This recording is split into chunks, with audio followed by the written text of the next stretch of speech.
وعن أبي هريرة رضي الله تعالى عنه قال قال رسول الله صلى الله عليه وسلم من كذب على متعمدا فليتبوأ مقعده من النار متفق عليه। আবু হুরায়রা রাদিয়াল্লাহু তাআলা আনহু থেকে বর্ণিত রাসূলুল্লাহ সাল্লাল্লাহু আলাইহি ওয়াসাল্লাম ইরশাদ করেছেন, মান কাযযাবা আলা মুতাআম্মিদান ফালইয়াতাবাওয়া মাকআদাহু মিনান নার, অর্থাৎ যে ব্যক্তি আমার উপর মিথ্যারোপ করবে সে জাহান্নামে যাবে। এই হাদিস দ্বারা এটি বোঝানো হয়েছে যে কেউ যদি কোনো একটি কথা বলে এবং পরে যদি বলে যে রাসূল সাল্লাল্লাহু আলাইহি ওয়াসাল্লাম বলেছেন, তাহলে সে জাহান্নামে যাবে।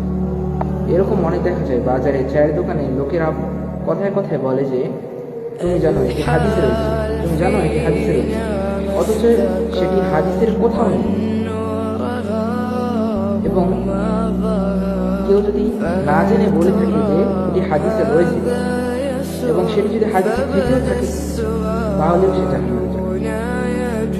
বুখারী এবং অপর একটি হাদিসে রয়েছে যে ব্যক্তি বলে কোনো কথা বলে যে এটি হাদিসে রয়েছে এবং সেটি যদি হাদিস না থাকে তাহলে সে যেন তার স্থান জাহান্নামে পানি